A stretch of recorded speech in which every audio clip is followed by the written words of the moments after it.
What's going on? I was just sitting back thinking, man. I was driving to go drop off one of these dumpsters. And I was really just thinking back, sometimes you just replay your life. And I just think about it, when I jumped out there in the streets trying to be grown, basically we jump out there, like I said, when we young, when you're a young man and you got something to prove to yourself, mainly I guess that's all you're trying to prove, something to yourself. When you're young, you're fearless, you don't care about nothing. Nobody can't tell you nothing, you're willing to do anything, take on any challenge. I think about how I was introduced to selling drugs. I remember I was in the 7th grade. We were walking through that Slide Junior High. And a partner of mine, old neighborhood friend of mine, we were walking down the hallway. He said, "Cal, man, I'm finna go make me some money." I said, "Yeah, what you wanna do?" So he pulled out his hand, opened up a pill bottle and pulled some rocks in his hand. He said, "I'm gonna go sell these. Each one of these is 20. It's $100.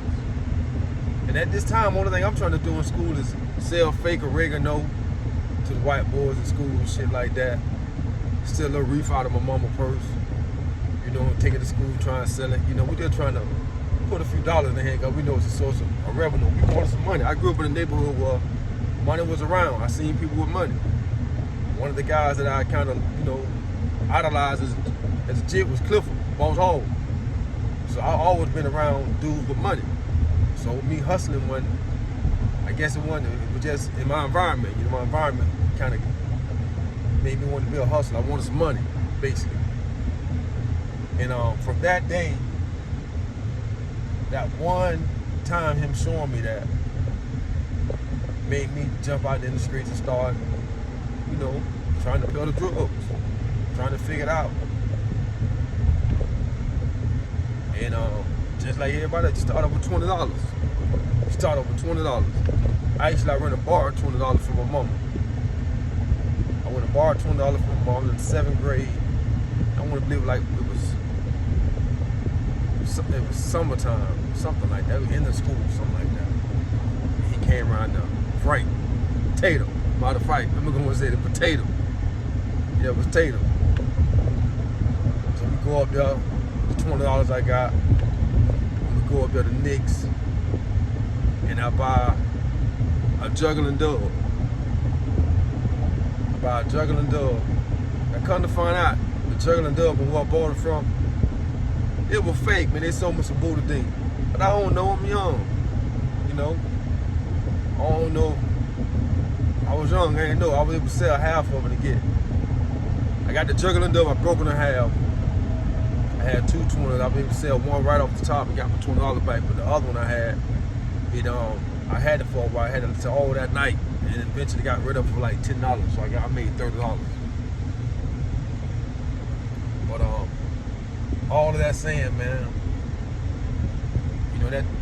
that introduced me to the police, jack boys, everything that you're gonna deal with at that time when we was out there in the streets. You're gonna deal with everything in the streets. So if you was out there hustling, your only enemy probably was like some jack boys, somebody trying to take some shit from you. But elevated through that right there. Figure that shit out. A few years go by, you figure it out. You start looking at people, seeing different things, and start saying, "Damn, how they got that? How they moving like that?" And you start being around this person, and then they start showing you different things, and you start to pick it up. You know what I'm saying? So I was a small loner. It took me some years now. You want to say I jumped off at 23?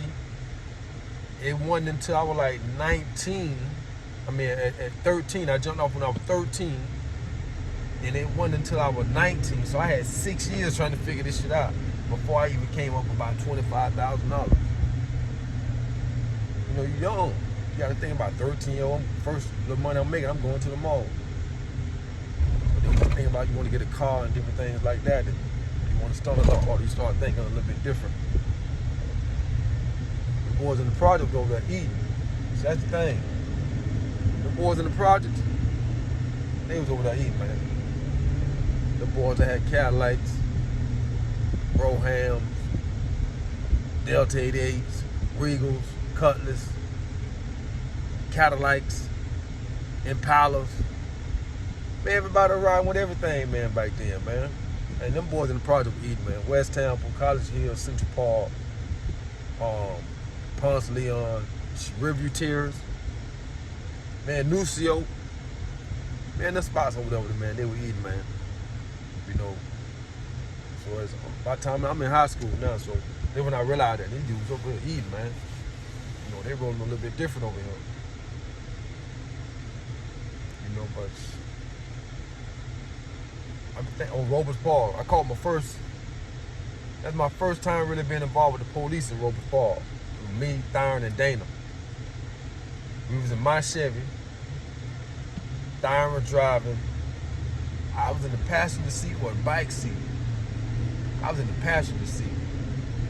I probably ain't had no license, or they was suspended or something. And I think Dana was in the bike seat. And they pulled us out the goddamn car. And stopped. The police just stopped really for no reason. Pulled us out the car. And I ain't had nothing. But I think Thyron and Dana had something, so they kind of like stashed it up in the car or something. The police found like one stone or something and arrested all of us. And that's when I found out then that if there's more than one person in the car and there's some drugs in it, and everybody keep their damn mouth closed, they're gonna drop the case because they can't put it on one person. They can only put it on one person. Ain't everybody. It's only too small of an amount. You know. So, put that shit on, man. You know, all the different people you become involved with, you don't even know how these people play a part in your life when you jump into the streets like that. You know. Friendships kind of get broken, trust and all that shit. That's just what part of the game is. Police officers. Back then, you know, when police officers was on your tail, you have a personal relationship with them. They know you, you know them. So it's like, you know, cat and mouse. You know, dog chase dog, whatever. You know, wolf chasing the sheep. You know, you have a personal relationship with them. Shit. I know Detective Mormon was trying to arrest me plenty of times.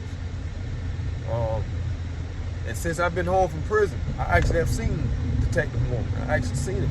I shook his hand and everything. Until the last time I was in prison, changed my life. And I actually seen him at the police impound. No, not the police impound, the police gun range. Police gun range. Detective Mormon. Everybody know who I'm talking about if you from my city. That name rang motherfucking bells when you say Detective Mormon. A lot of dudes folded under pressure. They know, tail right on top. Ain't never had that. Man, that's one thing he respect. Man, look, I'm talking shit. I learned how to talk shit from the hole. We ain't doing no talking. I'm gonna talk some shit. That's what I'm gonna do. You know, that's how I was back then. But since then, I met this man, and I come to find out this man was pulling the back. You know, actually, you know, putting in good words for me to win that contract that I had won with the police department. And that just goes to show you the mutual respect. I told him, man, the last time I went to prison, it changed my life. It changed my life, made me look at things a little bit different. And he didn't have nothing to do with me with that case. He was just the officer that arrested me at the attorney office when I was, you know, trying to seek some legal advice. But he was the one that came and arrested me, so he was the last officer that put me in handcuffs before I had went to prison this last time. I just show you how life is crazy, man. The same guy that was chasing me, he was the last one to arrest me. And since I've been home, I done met him and shook his hand. You know, in a weird way I met him too. But we'll get back on that, man. We'll get back on that. Get money, stay true.